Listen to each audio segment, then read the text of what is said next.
నిన్న రాత్రి జూబ్లీహిల్స్ లోని మంత్రి కొండా సురేఖ ఇంటి దగ్గర హై డ్రామా నడిచింది. మంత్రి ఇంటికి వరంగల్ టాస్క్ ఫోర్స్ పోలీసులు మఫ్టీలో వచ్చారు. కొండా సురేఖ మాజీ ఓఎస్టీ సుమంత్ ని అరెస్ట్ చేసేందుకు పోలీసులు ప్రయత్నించారు.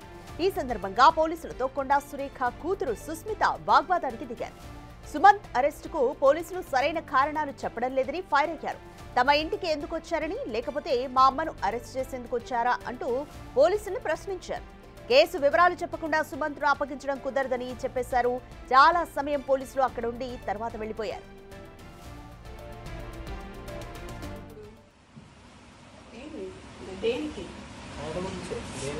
ఆయన ఏం చేసిండని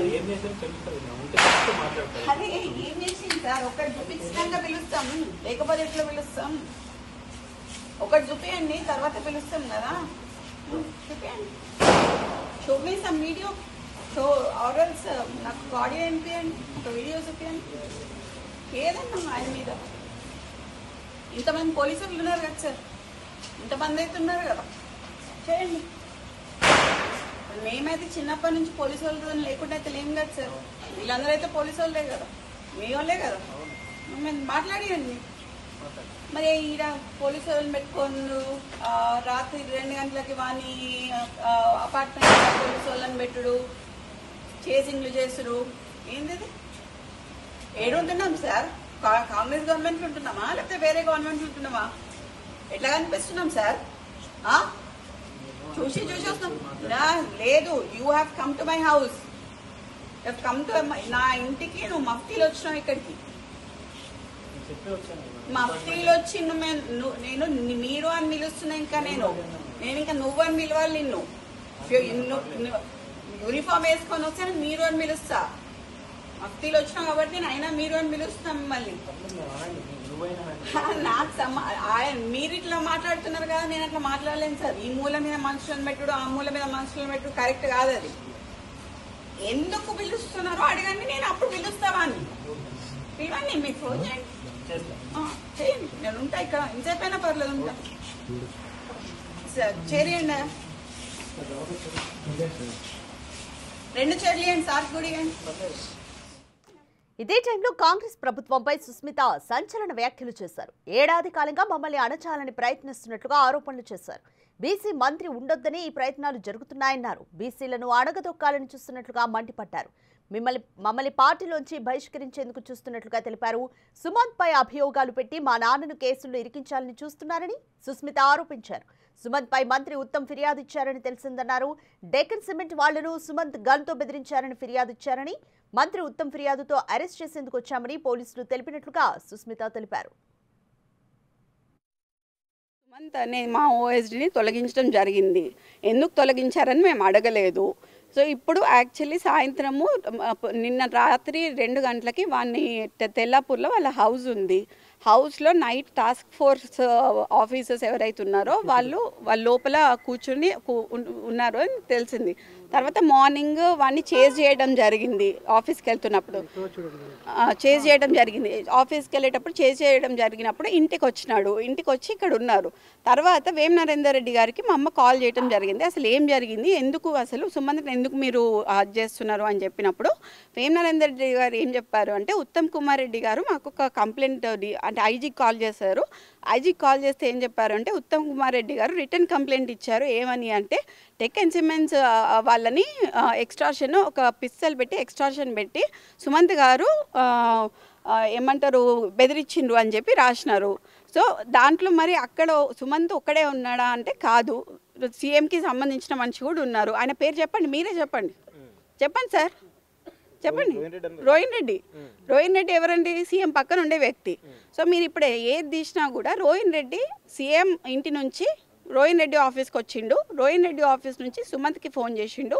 సుమంత్కి ఫోన్ చేసి సుమంత్ వచ్చిండు. సుమంత్ జస్ట్ చెప్పి డెక్కన్ సిమెంట్స్ గురించి ఎక్స్ప్లెయిన్ చేసి వెళ్ళిపోయిండు. తర్వాత రోహిన్ రెడ్డి ఉన్న డెక్కన్ సిమెంట్స్ వాళ్ళు మాట్లాడుకున్నారు. ఇది జరిగింది. దీనిలో ఎక్స్టార్షన్ ఎక్కడి నుంచి వచ్చింది, పిస్తల్ ఎక్కడి నుంచి వచ్చింది అనేది రోహిన్ రెడ్డి చెప్పాలి, లేకపోతే రేవంత్ రెడ్డి చెప్పాలి. రేవంత్ రెడ్డి ఇచ్చి పంపిండా పిస్తల్? మరి ఎందుకంటే పక్కనే కదా, ఇల్లు పక్కనే కదా, మరి ఆయన ఇచ్చి పంపిండా? మరి లేకపోతే మరి రోహిన్ రెడ్డి దగ్గర ఉన్నదా? మరి లేకపోతే ఎవరు తెచ్చి ఇచ్చిండ్రు? రాష్ట్రంలో బీసీ రిజర్వేషన్లపై రాహుల్ గాంధీ ప్రభుత్వ పెద్దలు స్పీచ్లు దంచుతున్నారని, కానీ మా అమ్మపై బీసీ బిడ్డ అని కూడా చూడకుండా అందరూ కుట్రలు చేస్తున్నారని కామెంట్ చేశారు. ఈ మొత్తం ఎపిసోడ్లో వేం నరేందర్ రెడ్డి, సీఎం రేవంత్ రెడ్డి, పొంగులేటి శ్రీనివాస్ రెడ్డి ఇన్వాల్వ్మెంట్ ఉందని సుస్మిత సంచలన ఆరోపణలు చేశారు. ఇక ఎక్కడున్నాం సార్? ఇప్పుడు మేము టీఆర్ఎస్ ఉన్నప్పుడు ప్రశాంతంగా ఉండే, టీఆర్ఎస్ ఉన్నప్పుడన్నా ప్రశాంతంగా ఉండే. మా గవర్నమెంట్లో మాకు జరగటం ఏంటి సార్ ఇది? పోనీ ఉత్తమ్ కుమార్ రెడ్డి అంకుల్కి మేము ఫోన్ చేసినాం, ఆయన ఏమంటున్నాడు? అసలు నేను లెటర్ వేయలేదు అంటున్నాడు. ఇక్కడ పొంగులేటి ఒకడు, వేం నరేందర్ రెడ్డి ఒకడు, సీఎం ఒకడు, వీళ్ళందరూ మా మీద పగబట్టినారండి. ఎటు చేసి మమ్మల్ని డిమెరిట్ చేయడానికి ట్రై చేస్తున్నారు. It's been going on from past 1 year. మీరు చూస్తున్నారు, అన్ని పరిణామాలు చూస్తున్నారు. ఆ పరిణామాలలో అన్నిలో తెలుస్తున్నాయి కదా, మీకైతే అందరికీ అర్థమవుతుంది కదా. మమ్మల్ని దొక్కాలని చూస్తున్నారనేది అర్థమవుతుంది కదా. ఆ అర్థమైతే చాలండి. వరంగల్ ఎమ్మెల్యేలు కూడా చాలా మంది కంప్లైంట్ చేయడం జరిగింది గతంలో.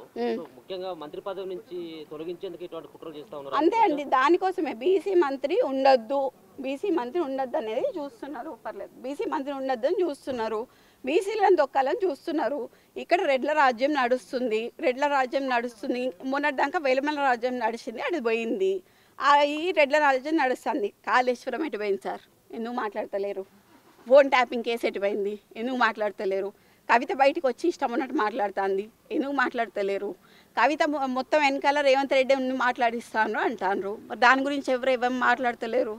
ఇవన్నీ కాకుండా ఈ చిన్నపిల్ల మీరు ఓఎస్డీ అయి ఉండి he has no powers in the government sir. ఆయన ఒక్క సంతకం ఒక్క దాని మీద చూపియండి, మేము మాట్లాడతాం. అయితే ఇంట్లో టాస్క్ ఫోర్స్ పోలీసులు ఉండగానే మంత్రి కొండా సురేఖ మాత్రం తన కారులో సుమంత్ను వెంట పెట్టుకుని మంత్రి పొన్నం ప్రభాకర్ ఇంటికి వెళ్లారు. అయితే పొన్నం లేకపోవడంతో వెనుదిరిగినట్లుగా తెలుస్తోంది.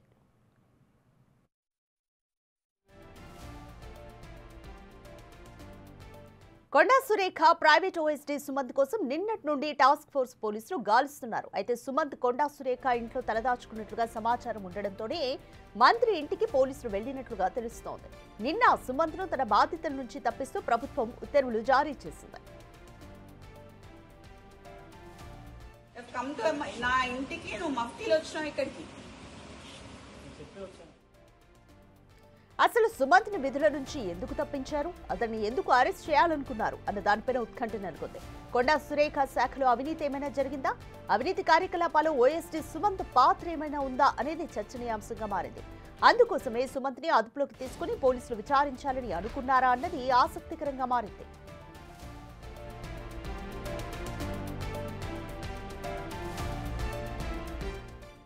రైట్, కంప్లీట్ డీటెయిల్స్ మా అసోసియేట్ ఇన్పుట్ ఎడిటర్ నగేష్ అందిస్తారు. రైట్ నగేష్, అసలు సుమంత్ ని ఎందుకని ఇప్పటికే విధుల నుండి తప్పించారు, అలాగే ఎందుకని అరెస్ట్ చేయాలనుకున్నారు, కంప్లీట్ డీటెయిల్స్ చెప్పండి. మంత్రి కొండా సురేఖ ప్రైవేట్ ఓఎస్డీ ఉన్న సుమంత్ అనధికార కార్యక్రమాల్లో ఎంటర్ అవుతున్నాడు, తనే డైరెక్ట్ గా ఫోన్ చేసి బెదిరిస్తున్నాడని చెప్పి నిన్న సీఎంఓ కార్యాలయం నుంచి ఫోన్ రావడంతో వాళ్ళు నిన్న విధుల నుంచి తొలగించారు. రాత్రిపూట కొండా సురేఖ ఇంటి వద్ద కూడా హైడ్రామా నెలకొంది. పోలీసులు, టాస్క్ ఫోర్స్ పోలీసులు కొండా సురేఖ మాజీ ఓఎస్డీ సుమంత్ను అరెస్ట్ చేసేందుకు వెళ్ళినట్టుగా తెలుస్తుంది. ఈ క్రమంలోనే కొండా సురేఖ కూతురు సుస్మిత పోలీసుల దగ్గర వాగ్వివాదం జరిగింది. మా ఇంటికి పోలీసులు ఎందుకు వచ్చారు, కొంతమంది ప్రమేయం ఉండడం వల్లే మా ఇంటికి పోలీసులు వచ్చి రైడ్ చేస్తున్నారు, బీసీ మంత్రిని ఉన్న కొండా సురేఖను తప్పించాలనేది ప్లాన్ నడుస్తుందని చెప్పి ఆమె తీవ్ర ఆరోపణలు చేశారు. కానీ అదే టైంలో కొండా సురేఖ తన మాజీ ఓఎస్డీ సుమంత్ను తీసుకొని పొన్నం ప్రభాకర్ ఇంటికి వెళ్ళింది. పొన్నం ప్రభాకర్ ఇంట్లో లేకపోవడంతో మళ్ళీ వెనుదిరిగినట్టుగా సమాచారం. ఓవరాల్ ఇష్యూలో కొండా సురేఖ గత 2-3 రోజులుగా పొంగులేటి శ్రీనివాస్ రెడ్డి పైన కూడా ఇదే రకమైన ఆరోపణలు చేసింది. పొంగులేటి శ్రీనివాస్ రెడ్డి మేడారం పనుల విషయంలో ఎంటర్ అవుతున్నాడని చెప్పింది. మేడారం కూడా కొండా సురేఖ వెళ్లకుండానే సీతక్క, పొంగులేటి శ్రీనివాస్ రెడ్డి మాత్రమే వెళ్లి అక్కడ అభివృద్ధి పనులను ప్రారంభించారు. తదుపరి పొంగులేటి శ్రీనివాస్ రెడ్డి కొండా సురేఖను, సీతక్కను ఇద్దరిని సమ్మక సారకలుగా వివరణిస్తూ ఈ చిన్న చిన్న కాంట్రాక్టులలో నేనెందుకు ఎంటర్ అవుతానని చెప్పి వివరణించే ప్రయత్నం చేశారు. కానీ కొండా సురేఖ మాత్రం ఊరుకోలేదు. నిన్న దొంతి మాధవరెడ్డి సంస్మరణ కార్యక్రమానికి కూడా సీఎం రేవంత్ రెడ్డితో వెళ్లకుండానే హైదరాబాద్ లోనే ఉన్నారు, సచివాలయంలో ఉండి తన పనులను చూసుకున్నారు. మొత్తానికైతే ఓవరాల్ ఇష్యూలో కొండా సురేఖ వ్యవహారం అంటే కొంత ఇబ్బందికరంగా మారుతుందని చెప్పొచ్చు. అలాగే మాజీ ఓఎస్డీ సుమంత్ డైరెక్ట్ గానే అంటే డెక్కన్ సిమెంట్ వాళ్ళ ప్రతినిధులను గన్ పెట్టి బెదిరించాడని చెప్పి ఆరోపణలు ఉన్నాయి. అక్కడ రోహిన్ రెడ్డి కాంగ్రెస్ నేత కూడా ఉన్నట్టు చెప్తున్నారు. కానీ ఆ ఇష్యూలో డెక్కన్ సిమెంట్ ప్రతినిధులు ఉత్తమ్ కుమార్ రెడ్డిని ఆశ్రయించడం తెలుస్తుంది. ఉత్తమ్ కుమార్ రెడ్డి కూడా మళ్ళీ ఫోన్ చేసి అంటే ఈ వ్యవహారంలో సుమంత్ పాత్ర ఉందని చెప్పి డైరెక్ట్ గానే చెప్పినట్టుగా తెలుస్తుంది. ఉత్తమ్ కుమార్ రెడ్డికి సంబంధించిన ప్రూఫ్స్ కూడా చూపించాలని చెప్పి సుస్మిత డిమాండ్ చేస్తున్నారు. మొత్తానికైతే ఈ వ్యవహారం అంతా కొంత తలనొప్పిగానే ఉందని చెప్పొచ్చు. మరి మీనాక్షి నటరాజన్ అయితే ప్రస్తుతం హైదరాబాద్ లో ఉంది. జూబ్లీహిల్స్ ఎన్నికల ప్రచారానికి సంబంధించి ఆమె మినిట్ టు మినిట్ పర్యవేక్షణ జరుపుతున్నారు. కాసేపటి తర్వాత కొండ సురేఖను అంటే సీఎం రేవంత్ రెడ్డిని మొత్తం ఈ ఓవరాల్ వ్యవహారంలో కూడా వాళ్ళందరితో మాట్లాడే అవకాశం కనిపిస్తుంది. మరి కొండ సురేఖను కూడా పిలిపించుకొని అంటే ఒక మాజీ ఓఎస్డీ విషయంలో అంటే ప్రైవేట్ ఓఎస్డీ విషయంలో ఎందుకంత గందరగోళం చేస్తున్నారన్న వివరణ కూడా అడిగే అవకాశం కనిపిస్తుంది. అంటే ప్రైవేట్ ఓఎస్డీలు మామూలుగా వాళ్ళు మంత్రికి సంబంధించిన విధులు చూడాలి, వాళ్ళకి సంబంధించిన వ్యవహారాలు అంటే వాళ్ళు ఎక్కడెక్కడికి వెళ్తున్నారు, వాళ్ళ కార్యక్రమాలు ఏంటి అవన్నీ చూడాలి.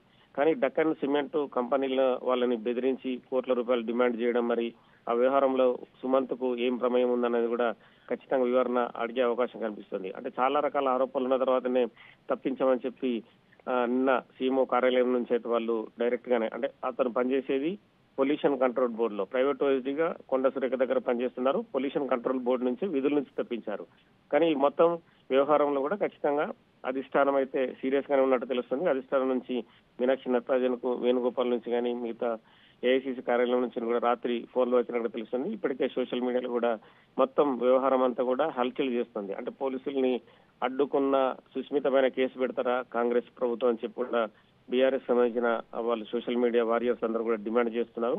మొత్తం దాదాపు గంట సేపు సుస్మిత కూడా తీవ్రమైన ఆరోపణలే చేస్తూ అంటే ముఖ్యమంత్రి గారిని నరేందర్ రెడ్డి వీళ్ళందరిపైన ఆరోపణలు చేస్తూ ఒక బీసీ మంత్రిని తప్పించాలనే ప్రయత్నం చేస్తున్నారని చెప్పి ఆరోపించారు. కానీ ప్రైవేట్ ఓఎస్డీ మరి తన విధులకు అనుగుణంగా పనిచేయకుండా మంత్రి సంబంధించిన అంటే మంత్రిగా దేవాదాయ పర్యావరణ అటవీ శాఖ కొండ సురేఖ చూస్తుంది. మరి ఆ వ్యవహారానికి సంబంధించి పనిచేయాల్సి ఉంటుంది.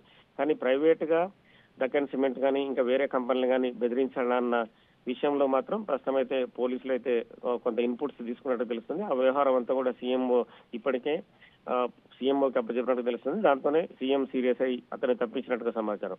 కానీ ప్రైవేట్ ఓఎస్డీ విషయంలో మరి కొండ సురేఖ కూతురు సుస్మిత ఎందుకు పట్టుబడుతుంది ఏంటనేది కూడా ప్రస్తుతం ఈ వ్యవహారానికి సంబంధించి కూడా రేవంత్ రెడ్డి కొండ సురేఖను పిలిపించుకునే అవకాశం కనిపిస్తుంది.